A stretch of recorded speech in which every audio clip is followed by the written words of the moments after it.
tear it falls and hits the ground. A tree it falls without a sound. A bird it calls and sends you home. A man he sits in the cold all alone.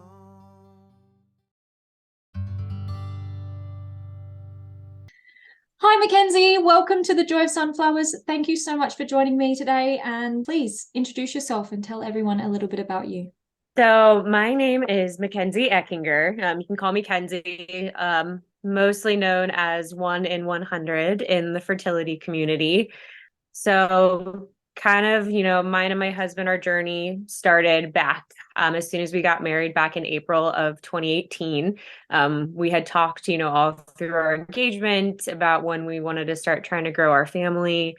And both of us were just in agreement that we were ready, right away. So we started trying immediately after we got married. And it took us a full year to actually get pregnant for the first time.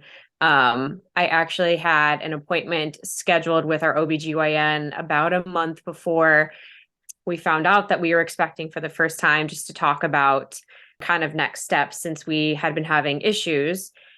Because at the time I was only 25. So obviously, you have to wait a full year, at least here in the States, before they'll refer you out for any further testing. So we found out we were pregnant right around the time of our first anniversary, and everything was going well, and went in for my normal OBGYN appointment to confirm the pregnancy. Everything looked good. And then right around 5.5, 6 weeks, I started spotting pretty heavily at home. Called up my doctor. They had me come in. They kind of reassured me that, that's normal. Everything looks okay. It was too early to do an ultrasound at that point. So they sent me home.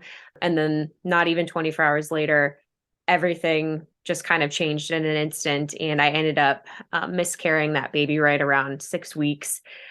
And then after that, we took a little bit of a break for a couple months, and then ended up finding out on our family vacation that same year in July that we were expecting again. But unfortunately, right around 4.5, 5 weeks, while we were on our beach vacation with my husband's family, I ended up miscarrying that baby while on vacation. And then, unbeknownst to us, surprisingly, we weren't even really trying again. We got pregnant the following month. And again, same thing, right around 4.5, 5 weeks, we ended up losing that baby as well. So at this point, we were at 3 consecutive losses. And so our OBGYN, he made the executive decision to send us off to a fertility specialist. So we had our first meeting with our doctor in October. I think it was Halloween. This was 2019. And so we did lots and lots of testing with them for the first couple months, and got put on a couple different medications just to kind of see what would happen, and ended up getting pregnant again, I believe in December of that year. And again, same thing as all the other losses, ended up losing that baby right around 5 weeks as well. So, had a really long conversation with our doctor. We did a little bit more testing, but still, couldn't find anything. And even going into working with them, they told us right off the bat, with unexplained infertility, which is our only diagnosis that we really had ever had, 50% of the time, they never find out the causes of anything, and you just kind of remain a medical mystery, essentially. So still up until that point, 4 losses in, we still don't know anything. They still can't find the root cause of anything. So at this point, we took another little break and then started trying again, and then ended up getting pregnant again. And I have to check the dates, all the dates after a while, they run together, unfortunately. So let me just pull up my little journal here, just so I get all of my dates right. So we ended up getting pregnant then in February of 2020. And again, these have all been natural pregnancies with the help of a couple medications, but we had not done IUI or IVF or anything at this point. But again, same thing with that pregnancy. We ended up losing that baby as well, right around 4.5, 5 weeks. So we then set up another appointment with our doctor. However, COVID then came into play, right before we were supposed to meet with them, which really threw us for a loop. So we ended up having to cancel that appointment and just took a little bit longer of a break than anticipated, just with everything that was going on that was kind of out of our control. And then ended up getting pregnant right in the middle of lockdown here in the States. And unfortunately, same thing. This was at the end of April, beginning of May. Ended up miscarrying that baby as well. Again, same thing, right around 4.5, 5 weeks. So at this point, our doctor, he had recommended that we do I think it was called a hysteroscopy. I'm probably pronouncing that incorrectly, but I am not a doctor. So if I did say that wrong, I apologize. So we scheduled that surgery for the end of July. It was really just to get a good look at my uterus, just to kind of see what was going on. During that surgery, they ended up finding some leftover pregnancy matter that my body had not passed during one of the past miscarriages, because at that point I had passed all of them on my own at home. We never had to have a DNC just because everything was so early on. So they got that taken care of, as well as there was a little defect on the top of my uterus on the left side that they were able to correct. So we thought after that, maybe that was it. There was just some implantation matter left over that we needed to get rid of that was causing these babies not to implant correctly. So, we were in really good spirits after that.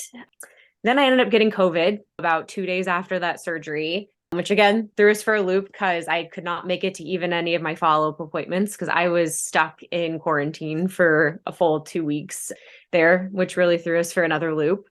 But ended up getting the go-ahead a couple weeks after that to start trying again if we wanted to. So we did, and we ended up getting pregnant again, naturally, in October of 2020. But again, same thing, ended up losing that baby as well, just like the others, right around 4.5, 5 weeks. So decided to take another little break. And at this point, our doctor had brought up looking into possible endometriosis, just because my mom has a history of endo. At the time, I had never really shown any signs or symptoms of it. So it wasn't really a rock we thought to look under. But there was a new biopsy called the receptiva biopsy that he had helped kind of pioneer. So I ended up going in for that biopsy 2 days before Christmas in 2020, and then found out right after the new year that I did test positive for what's called the BCL6 biomarker for endometriosis. So at this point, our doctor, he gave us two options for treatment. Either we could just jump right into doing what's called a laparoscopy, which is kind of endometriosis surgery to go in and kind of clean out any of the endometriosis that was potentially there and anything else that was not supposed to be there in my uterus. Or we could do a 3-month-long pseudomenopause, which is what we ended up doing. So for 3 months, I was on letrozole every single day, which I had taken before to kind of help induce my ovulation every month. However, this was something I was taking twice a day, every single day. And then every 3 to 4 weeks, I was getting Lupron shots in my butt, which if you've never had a Lupron shot, consider yourself lucky. It was like one of the most painful shots I'd ever had in my life. The needle was about this long, and not fun times. And went through pretty much full menopause for 3 months, hot flashes, mood swings, just probably one of like the hardest things I've ever done in my life. Completely just did not feel like myself because essentially my hormone production was shut down for 3 months. And this was really, he described it as, it was just a way to kind of tame everything. It's not going to get rid of what's there, but it's going to help prepare your body for implantation. Because at that point, we were trying to avoid surgery as much as we could. So those 3 months went by, and then we got the go ahead to start trying again, and tried and had a pretty difficult time getting pregnant again. So at that point, we discussed the possibility of doing an IUI. And we said, we want to try one more cycle before we get to that point. Not that we weren't up for doing it. We just had kind of a feeling that we wanted to just try one more time. Ended up getting pregnant right at the end of August at this point, it was 2021. Ended up miscarrying that baby, unfortunately, as well. But again, same thing, right around 4.5, 5 weeks. So we took another little break and then decided to move forward with doing an IUI, which we had done in February of 2022. And everything was looking good with that. Ended up getting pregnant from that IUI, had gone in for my HCG blood test like I always do, and my levels were rising, but they weren't doubling. So after about the third blood test, we realized that the pregnancy was going to be non-viable. So I stopped all of my medications and ended up miscarrying right around 5.5, 6 weeks with that baby. At that point, we took another break. As always, we do that a lot after losses typically, and started trying again right around April. And at that point, we had found out, we got a letter in the mail that our doctor had retired unexpectedly. So we ended up having to switch doctors. Thankfully, we were able to stay with our same clinic, and we switched to a new doctor, which is the doctor we are currently working with now. And when we had our first meeting with her, this was at the beginning of May, we had planned on doing another IUI. And after speaking with her, she had realized that, all of our testing and blood work was at this point over 3 years old, and she was not comfortable with us moving forward with doing an IUI or trying again at that point. She wanted to get a full new panel of blood work, and she had saw that there was several different tests that we had not undergone yet that could be possible explanations for why we've had so many losses. So we went in at the end of May to get all those done. Ended up finding out that I had tested positive for some pretty high levels of the anti-thyroid hormone, or TSH. So they immediately got me on thyroid medication. I got diagnosed with hypothyroidism at that point, which, again, it was one of those, I really don't have any signs or symptoms of it, which is, I think, why we never really went down that pathway to look into that. But our doctor is very proactive with everything. So we tested for that, got me on medication, ended up finding out unexpectedly then in June that we were pregnant again. Naturally, we had not done an IUI. And unfortunately, same thing, ended up losing that baby right around 4.5, 5 weeks. So at that point, we took a very long break and then had a new appointment with our doctor then at the end of August, beginning of September, to kind of go over absolutely everything and get a good plan running forward. And at that point, we had decided we wanted to do another IUI, just more for the fact that we wanted to give ourselves the best chances at conceiving. Obviously, we've done a great job conceiving naturally on our own at this point, but this was just more of a way just to kind of take some pressure off of us and put it into the hands of our doctors.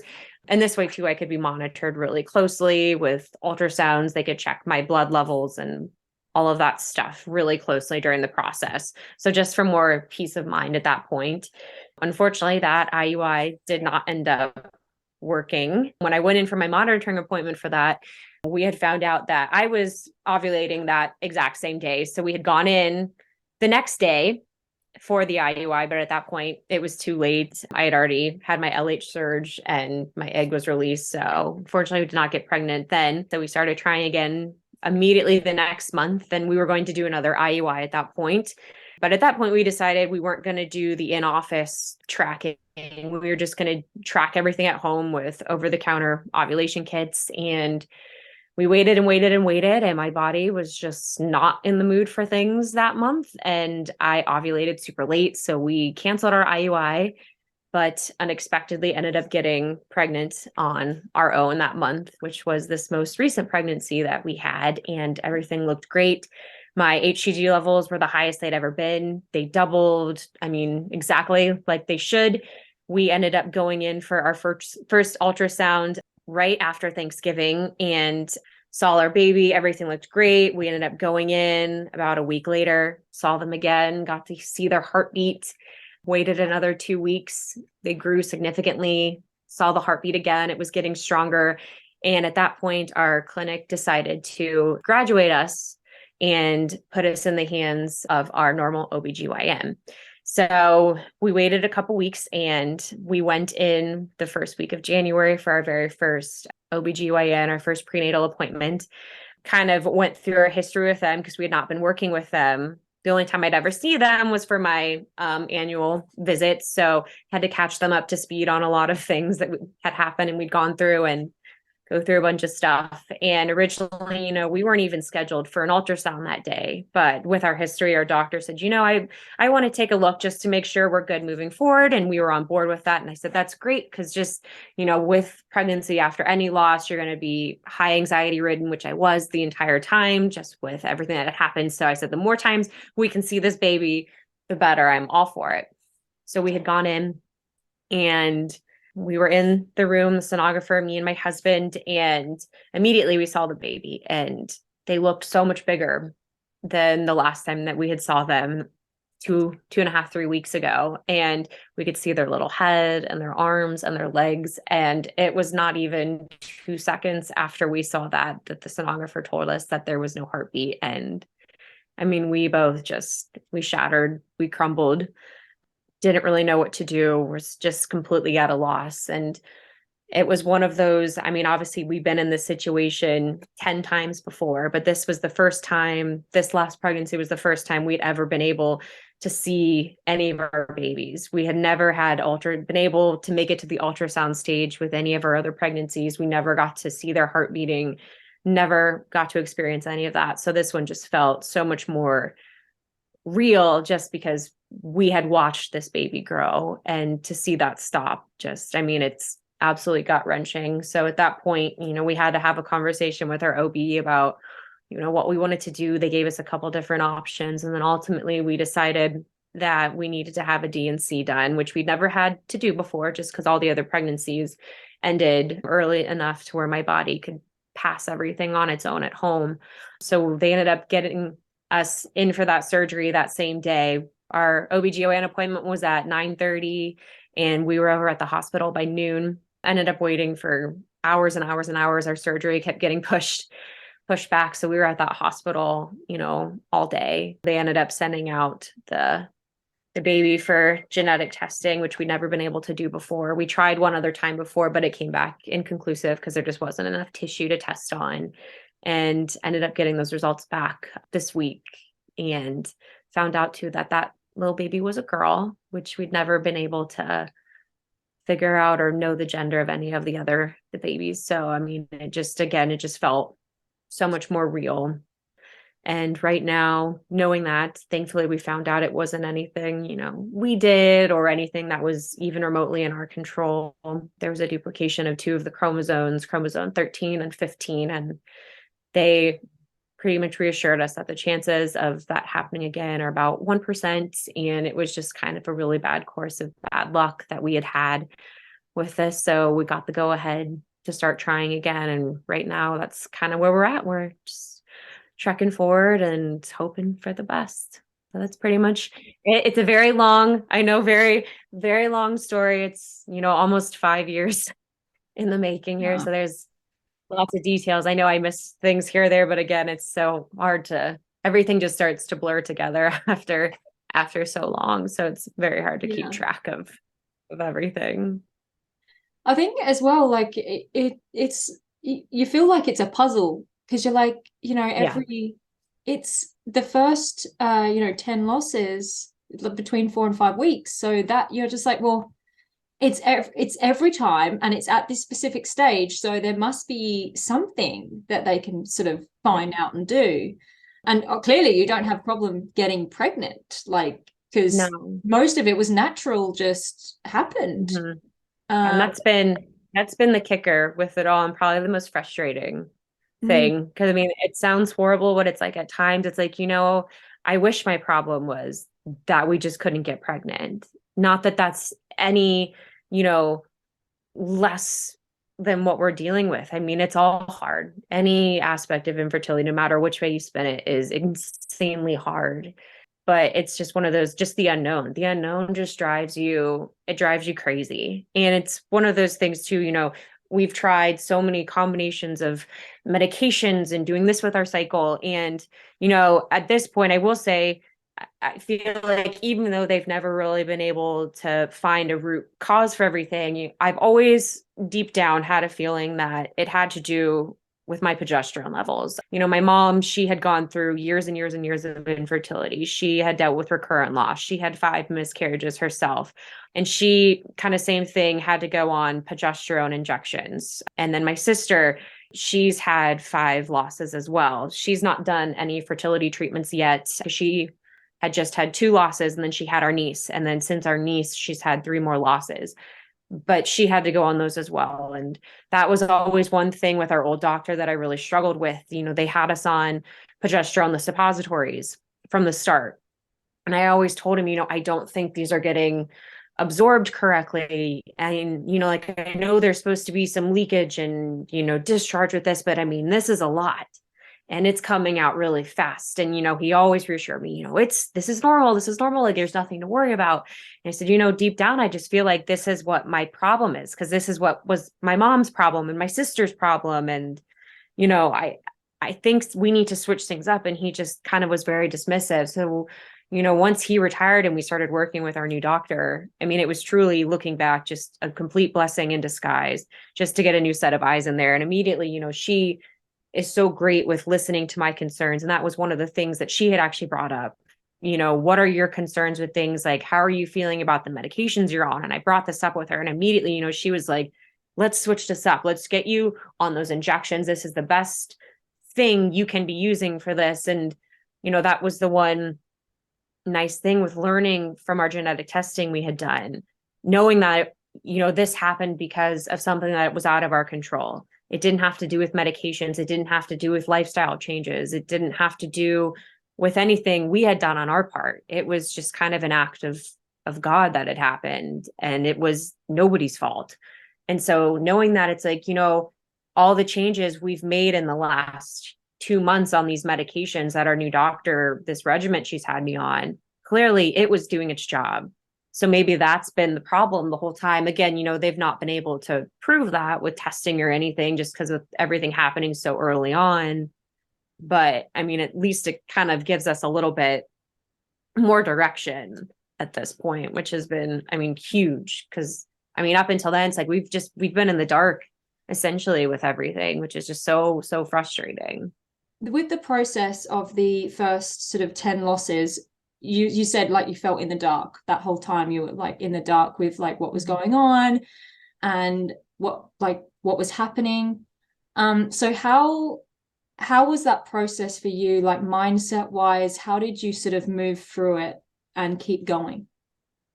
Honestly, I get that question all the time, and it's kind of funny. Like, truly, like, some days, like, I don't know.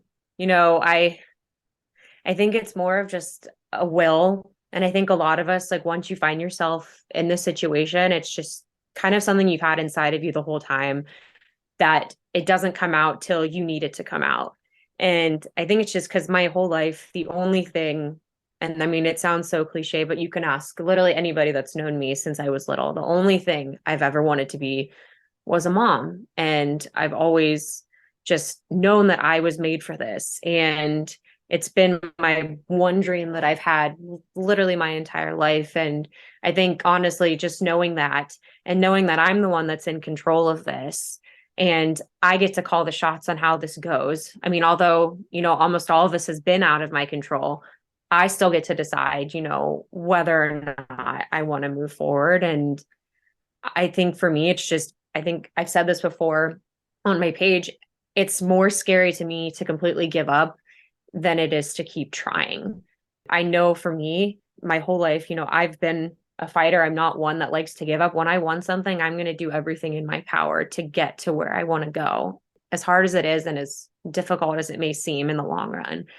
And this is just one of those things, like, I want this so badly that I just can't imagine not doing everything in me until I literally can get to the point where someone's like, you can't do this anymore. It's not safe for you. Your body can't handle this. And I mean, I would need them to like drill this in me and be very convincing.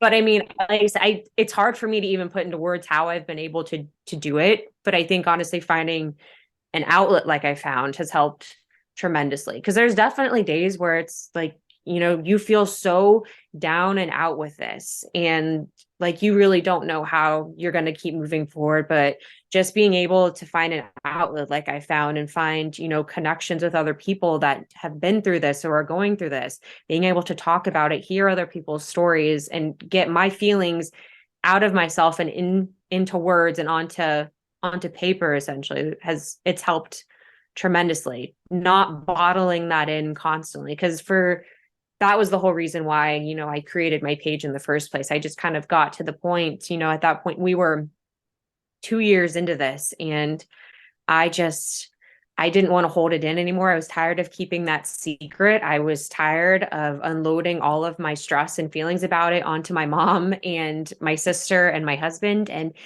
I needed to get it out there, and I wanted to share with people what was going on. And I was kind of desperate to find those connections and to find somebody that I could relate to. Because at that point, I didn't know anybody that was going through what I was going through. Obviously, I knew I wasn't the only one in the world dealing with this, but I didn't have anybody personally in my life that I knew was going through this. And I just was kind of feeling like I need to find somebody to talk to about this.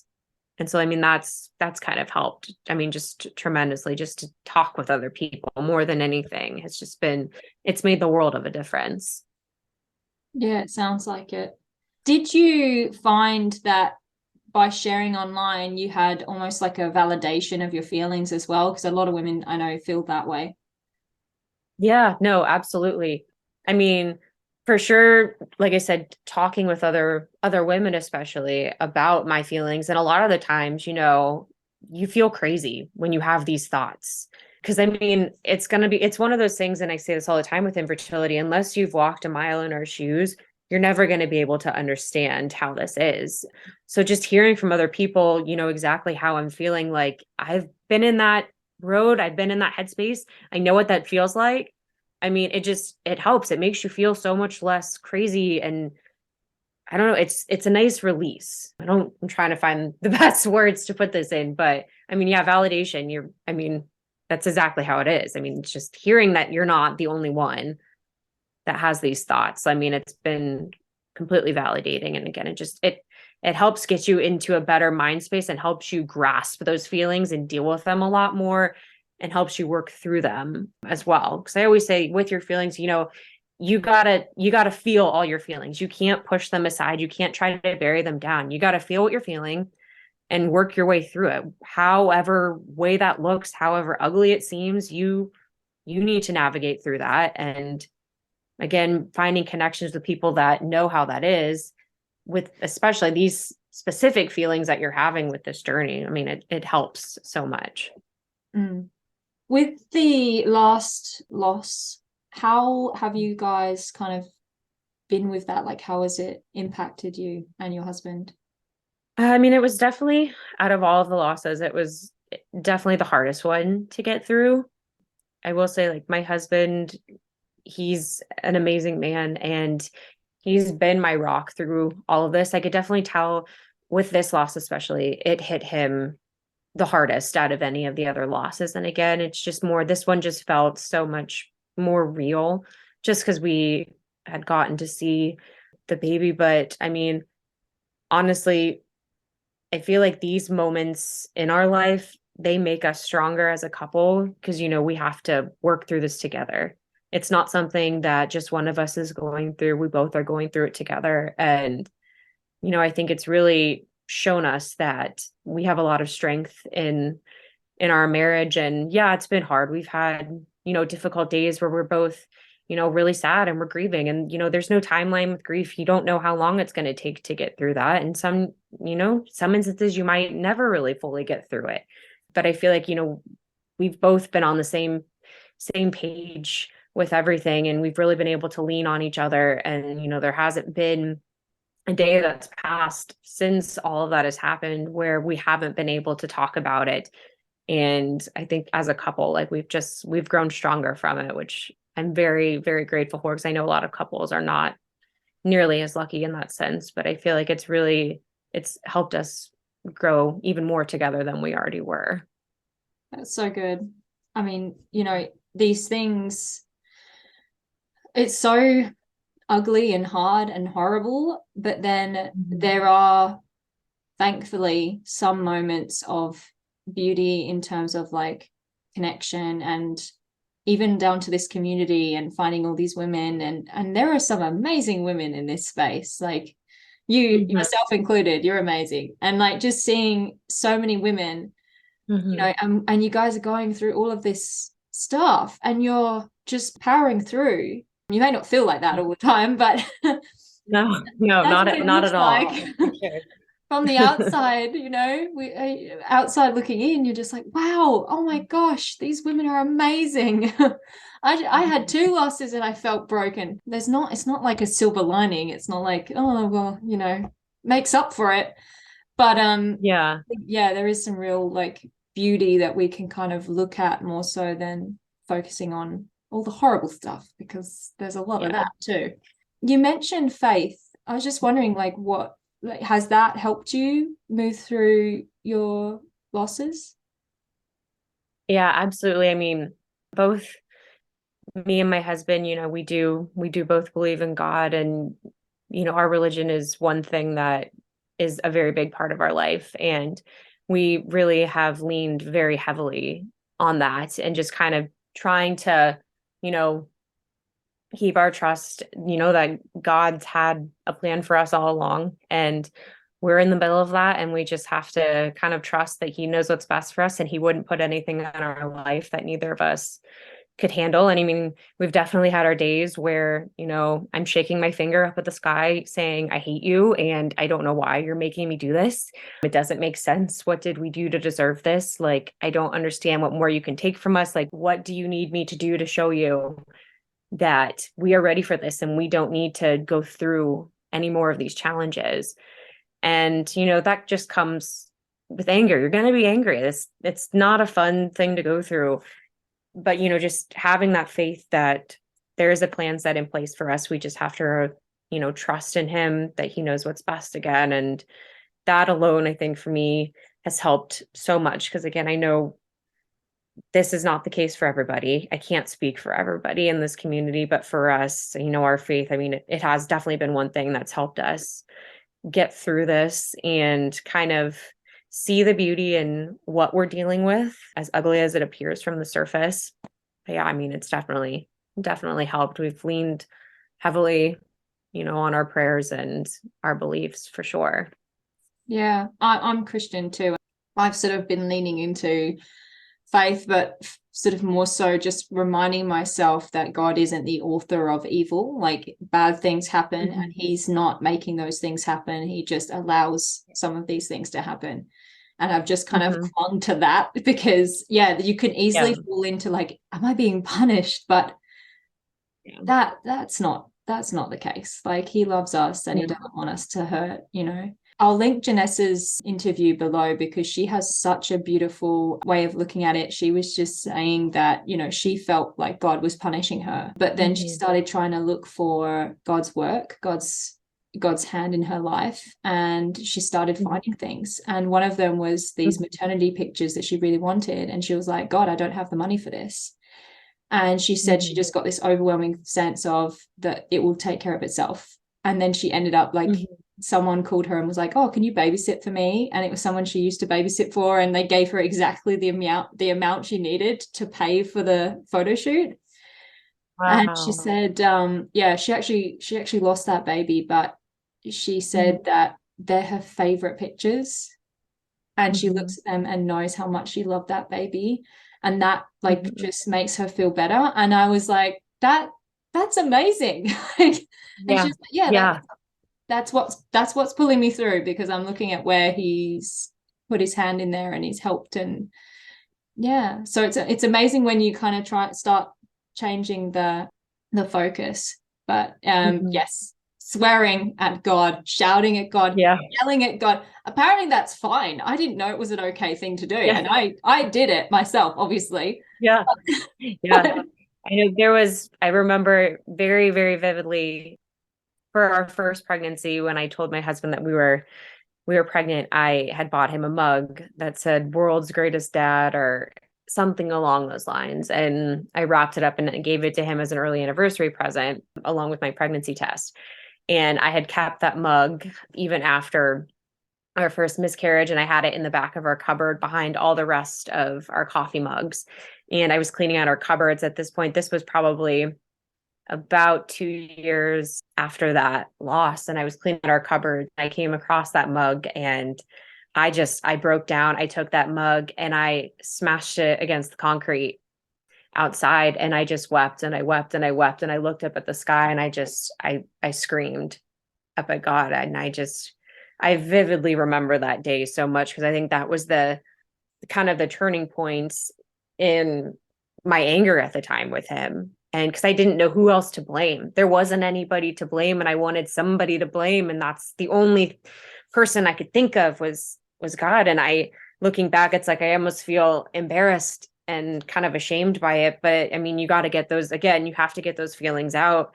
But looking back, he takes all of that anger and all of that resentment that we have. He takes it in fully and he still loves us. And I like knowing that, I mean, that's another thing I have to remind myself constantly, like we are his children. He loves us. And again, he wouldn't be putting us in these situations for absolutely no reason. There's a reason behind this. There's a purpose behind it. And, I'm probably going to be searching for that my entire life, but I'm willing to do that. And, each of those babies that we had, their life had a purpose. And I'm not going to let that, go to waste. So, that's another reason why it's like, I have to keep trying for them more than anything. I can't let their lives be for nothing, essentially. So that's, again, why we keep moving forward. Yeah, I like what you said, that you'll keep going until they tell you can't physically anymore. Even when you're told that though, like that might not be a stopping point. Like I've met one of our speakers, she has cystic fibrosis and the doctor said to her, you're pregnant and if you go ahead with this, you might not make it. And he was like, your chances are really bad. And she was just like, well, I'm having the baby, so that's what I'm doing. She survived. She's got a 7-year-old son and she's 33 and that's really, really rare. And she's one of 21 women in the entire world ever to have survived pregnancy. Wow. With fibrosis. Yeah, I was like, that's amazing. That's amazing. Terrifying. Wow. And yeah, she was like, I'm not doing it again. Like I'm taking all the precautions. We are not getting pregnant again. And I was like, okay, fair enough. She said it was pretty terrifying, but she's like, at least I got to do that, And she was like, but it was really terrifying. Because every day was like a, tightrope. But I can't even imagine. No, I can't imagine being faced with that decision. I feel like I'd probably make the wrong one. Yeah, same. That's a lot. That is a lot to take on for sure. Looking at it as like there's a reason for each of the babies, I found that really helpful. Because it's like, well, even if I don't get to keep this baby, there's a reason why I'm pregnant right now. There's a reason why that baby is there. And regardless of whether I get to have that baby on the earth or not, that, there's a reason. Yeah. How have you gone with festive seasons? Because you were saying like some things happen during like Thanksgiving and the more festive times. Those definitely have been the hardest to get through, for sure. Just because, both me and my husband, we come from really big families and almost all of our cousins and extended family, his siblings, they all have kids and multiple kids. So we are just constantly at family functions surrounded by that. And we both come from really tight-knit families. So, we're seeing all of these kids and all of our family members constantly during that time of year. And, just having to kind of watch from the sidelines, all of them participate in all these traditions, that we want to do, but we can't yet. That's definitely been really, really hard to deal with. I will never, ever forget this. This is forever burned into my brain and probably one of the hardest things that I've ever had to deal with. It was last Christmas. We had gotten home and it was late, and we walked in the front door of our house, and my husband looked at me and he said, if we're not pregnant or have a baby in our arms by next Christmas, I don't want to celebrate the holidays. And it just, my heart just like sunk into my throat. And I think that was the first time I'd ever really heard him, express his feelings about anything. He's not an emotional guy by any means, and he's not really one to really say how he's feeling with stuff. He really internalizes a lot. And to hear him say that, I mean, it broke me. It absolutely broke me. And I knew exactly how he was feeling. And I was feeling the same way. But again, to hear him say that when he's been the strongest one throughout this entire process, and knowing he felt that way, like, it just was the hardest thing for me to hear. And I mean, thankfully, this past Thanksgiving and Christmas, we were lucky enough to be pregnant. And it was such a change of pace looking back on the last couple years when we weren't, just because you almost dread, going into these family functions and any area where you're going to be surrounded by other families with kids, and they're getting to do all of the things that you want to do, but you can't. And then obviously seeing things on social media too, especially around like Christmas time, everybody like in their matching pajamas and taking their kids to see Santa, and it breaks you. It's so hard to deal with. And I know I've had to take breaks from social media during that time, just because it's too hard for me to look at, and I don't want to put myself in those positions where I'm having to look at that, and I can't deal with the feelings that I'm having, because you almost you get feelings of resentment towards others, and it's nothing they're doing wrong. It's just, you have so much jealousy just gets built up in you that, they're getting to do all of these fun traditions that you would give up everything you have to be able to do, and you can't do it. And it's hard being a spectator with that, on top of, since we started sharing our story too, a lot of people, including all of our family members and friends, they know what we're going through. And you notice that people walk on eggshells around you a little bit more during that time of year, which obviously it comes from a really good place, but it also makes it really hard, just because you feel like there's kind of a spotlight on you, and everybody's kind of watching you, how you're reacting to things, because they know it's hard for you. And it just kind of puts you in a position that can be, uncomfortable, and it causes you to really overthink and overanalyze things. And it's a lot to deal with at one time, for sure.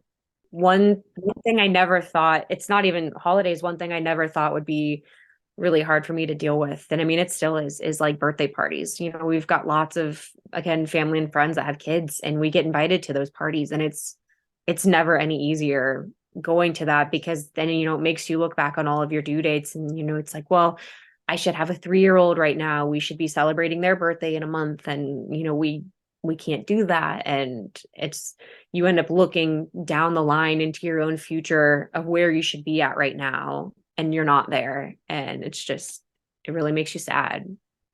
Yeah, someone was saying to me that the hardest thing is the milestones, like seeing the milestones and knowing. One of our speakers, she said my first loss would be starting school. Well, like no, I didn't think it was her first loss. It was her stillborn. Her stillborn would be starting school this year. And she said, and it's hard. This year is hard, she said, because it's just everything, Obviously you get the ads running like school's back and all that rubbish. So then it's just makes it more hard. But yeah, I mean, you've been doing it for 5 years. That's a long time to be, Yeah. We're definitely not where we thought we would be when we decided we wanted to try and grow our family. Like, if you would have told me this is where we'd be standing at right now, I wouldn't have believed you. Like, it's just looking back. And I said, even still now, I feel like I have to kind of pinch myself. Like, have we really gone through all of this? Like, has this been our life for the last 5 years? Like, it seems unreal when you think about it, long enough. None of it seems seems real at all. And I think that's the case with loss sometimes, because you look at it and you're just like, oh, that actually happened? That, because I think you there's like a safety mechanism. You try and like, protect yourself and all that as well. Like I've had 2 losses. I had 2 losses last year. And yeah, sometimes I'm like, did that really happen? Like, did I? And then I keep like having these moments where I'm like, oh no, the second loss didn't really, maybe it wasn't real. Maybe I didn't test properly. Maybe I didn't like pee on the stick right. I mean, how can you not pee on a stick right? Yeah. There's no wrong way to pee on a stick. Oh no, like that's funny you say that, because like I am a stickler when it comes to my pregnancy test. Like I have like the same cup that I use every time I test. I like have to time out on my phone exactly 5 seconds to make sure it's not more, it's not like it's like a science anymore, which is just, it sounds ridiculous, but I mean, that's what this process does to you. Like it's not simple. It's not black and white by any means. And I think we take control where we can. Like when you're saying you time it and you've got this specific, that's all control. You're controlling the things that you can control. And that makes sense. Like we can't control whether we get to keep the baby or not. So we can at least control the process to like test and do those things, because they're like more, science based and kind of this. Unfortunately, there's no checklist to check to make a baby happen. That'd be nice. No.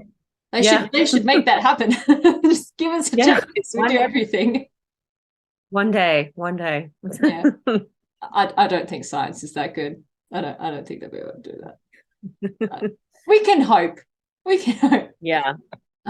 Yeah. Oh, that story of your husband really got me. Yeah. It's still, like I said, to this, I will never, ever forget that moment. I mean, anytime I think about it, even still to this day, like there's a part of me, it breaks me every time I think about him saying that. Because like I said, he's not an emotional guy. He's not one to talk about things or express, his feelings. And to hear him say that, it broke me. Yeah, part of me was like, how dare you? You're supposed to be the strong one. You have to not say stuff like that. but at the same time, it's, they do feel it too. And I think, look, I'm not saying that the man goes through the same thing as a woman, because let's face it, there's a lot of things that we have to go through, like those big needles. Ooh. And all the hormones and everything. But they've lost just like we have. But I think a lot of people find it really hard to kind of be okay with the man feeling emotion and feeling those things. Like, you don't know me, you're not going through what I'm going through. But that is a very good show of how it takes its toll. But I think a lot of men would feel overwhelmed with holidays and seasonal things, especially through loss. And I mean that's just adding a whole nother layer onto the crab cake. So the plan now is to try again. Yeah, so we are in the middle of our first cycle of trying since our most recent loss. I'm on day, oh goodness, 8 or 9 today. I think it's day 9. So I started tracking my ovulation yesterday, and we're gonna do 2 natural cycles of trying. And if we're not pregnant by the end of those cycles, then we're gonna do another IUI. But we're hopeful that it happens, sooner rather than later.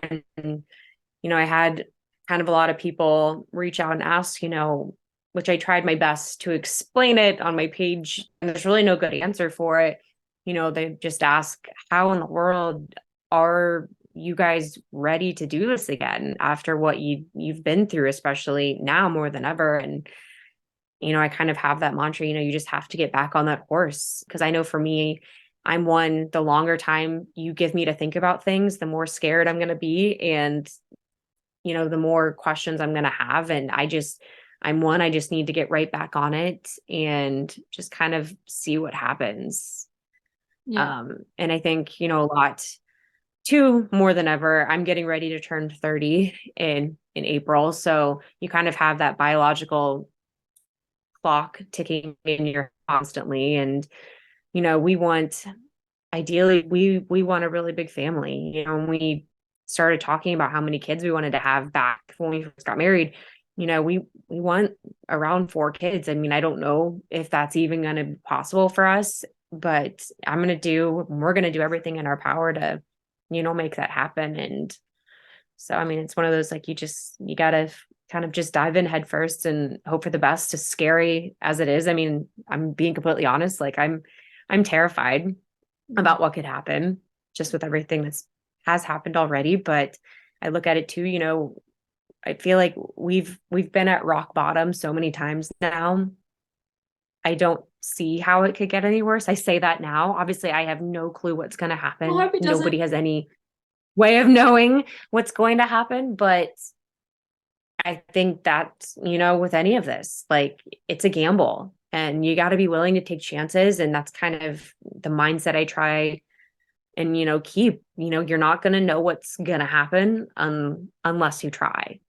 And I don't want to have any regrets with any of this. So, and I think, my husband, he feels the same way. Like, we gotta keep pushing forward. And, that reminds me too, when we were back in the hospital during our DNC, I remember when we first got there and he just looked at me and he said, I need you to find a way to get past this and to find the strength to keep going.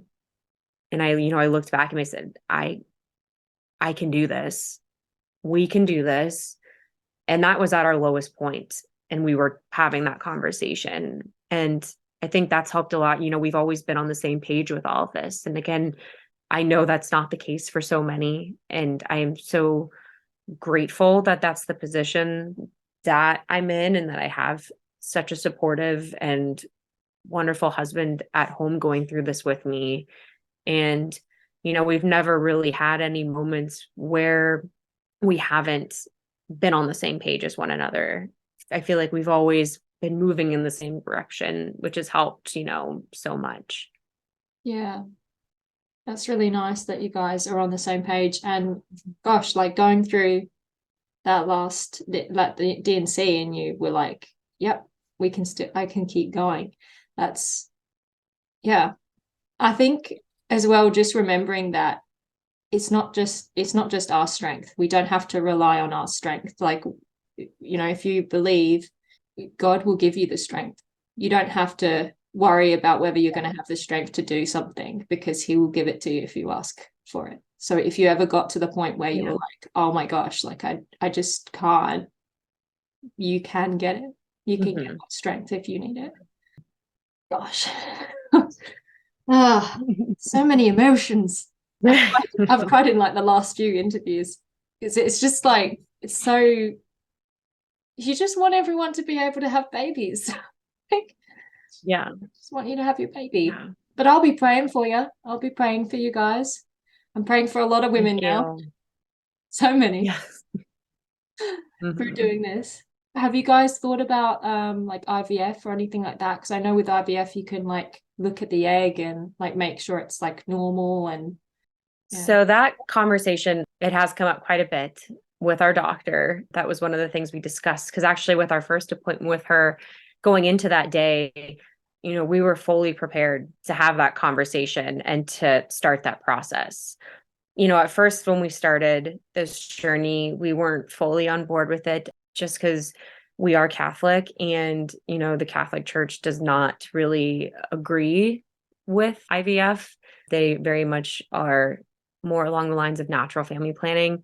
So that was something, we had to really discuss together as a couple. And, we both kind of came to the realization that, if there's a way for us to do this, we're willing and ready and open to doing it. So, IVF, it's never off the table for us. But, once we had that conversation with our doctor, she really kind of reassured us. She said, I know you guys are willing to do that, but she said, I really think I can make this happen without us having to go that route. And, if there's a way for us to avoid it, ideally that's what we want to have to do. Because I mean, that's I don't think IVF is really anybody's first choice when it comes to, trying to have a baby by any means. I mean, I could be wrong. I can't speak for everybody, obviously, but I mean, at least for us, if there's a way for us not to have to go down that route, we'd like to avoid it. But we've definitely talked about it. And again, it's never off the table, but our doctor,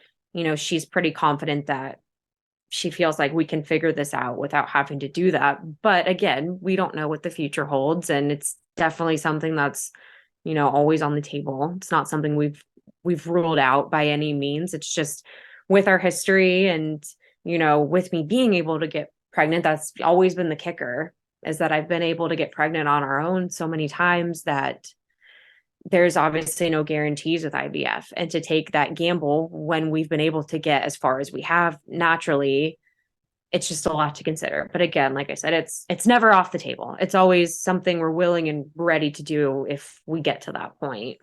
Yeah, I was shocked when this world kind of opened up to me and I saw so many options to like things to try, like different medications, different processes. And I must say, like, I mean, I felt overwhelmed, like just looking at them all, and I wasn't even like thinking about doing any of them. It was just like, gosh, there's just so much and like so many medications and stuff like that. Have you found that overwhelming, or have you found that kind of okay with the medical professionals you've had?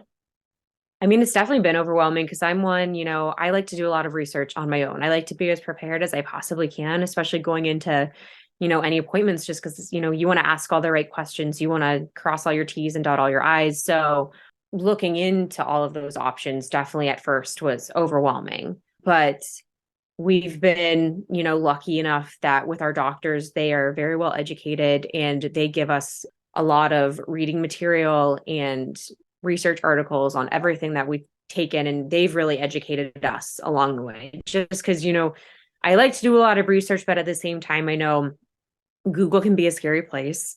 You can find yourself down some pretty dark and bad rabbit holes at times. So, I try and be really conscious when I'm doing any research on there. But again, our doctors have been great in a sense. We can ask them absolutely anything and they will do their best to answer any questions we've had. So I will say I've kind of had the mantra with, especially with medications, I'm really open to trying anything as long as it's, not going to cause me harm in the long run. And I think looking back, the only like regret that I could say I even have with any of the medications we've taken was when we did that menopause treatment back in 2021. Looking back, I really, really regret doing that.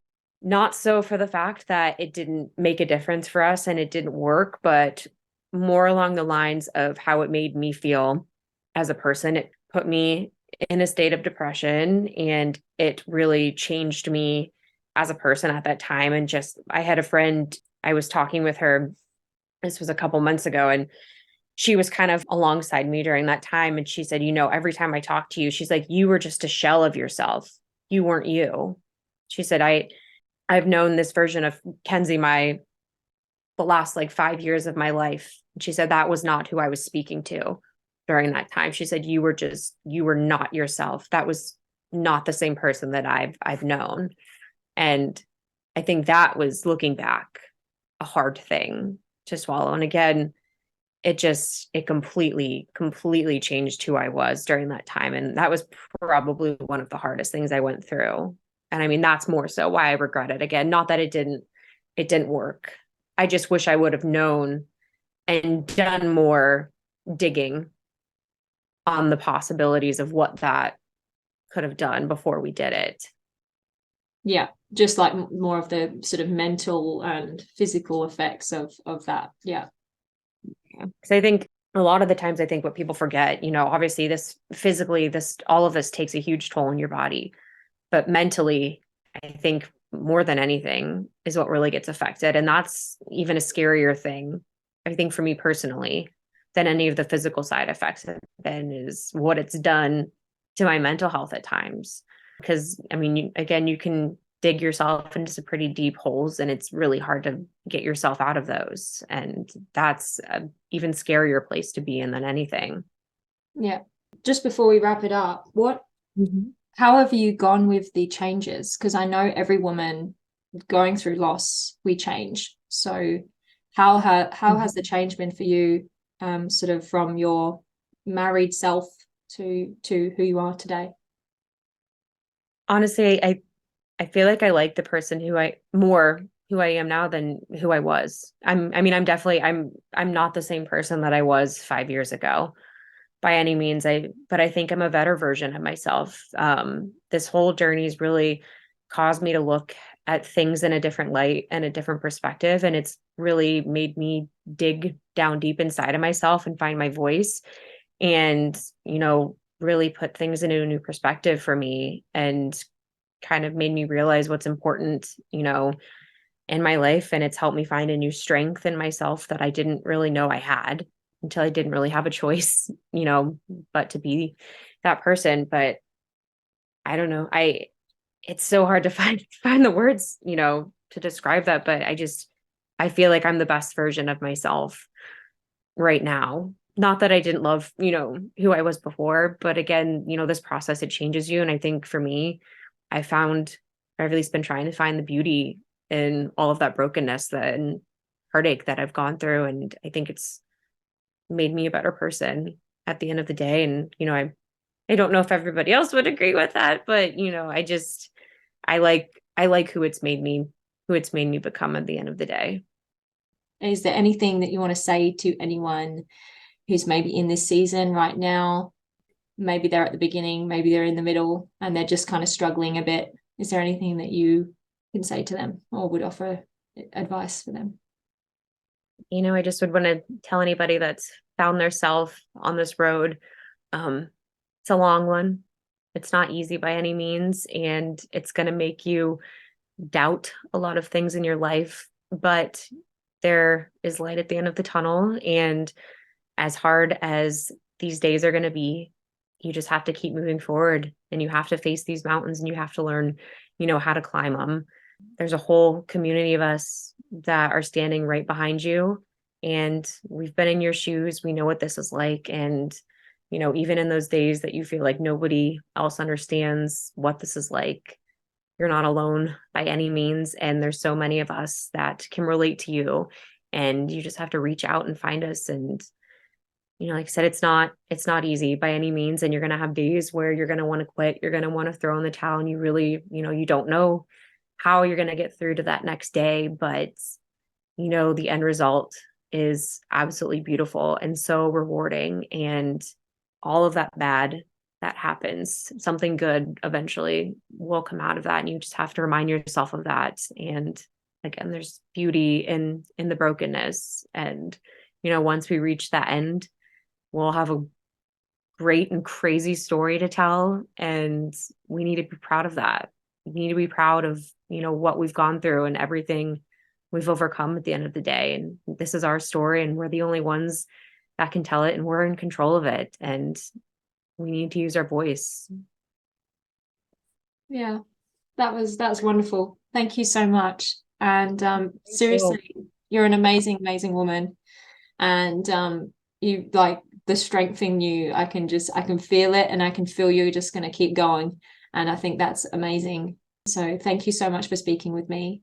Thank you. I'm so glad we finally got to do this again. I'm sorry we kept having to push it off, but I'm glad we finally had the chance. That's okay. And the live's on until May. So I'm going to be praying that you're either going to be too sick because you're going to have moving sickness to be on the lives, or you're going to be on lives with good news. So I'm going to pray for you and pray for a little miracle. And hopefully we'll be talking with a miracle. I hope so. Thank you again so much, Ella. Thank you. Bye. Bye. Please note that all speakers, including experts and professionals, express information, views, and opinions that should not be used to diagnose, treat, cure, or prevent any medical conditions. If you have a medical issue, please consult a qualified professional. Speakers voice their own views, opinions, and conclusions, and they may not reflect the views, opinions, and conclusions of other speakers. Ella Rose, The Joy of Sunflowers, and its sponsors may not endorse all or any of the views, opinions, or conclusions expressed.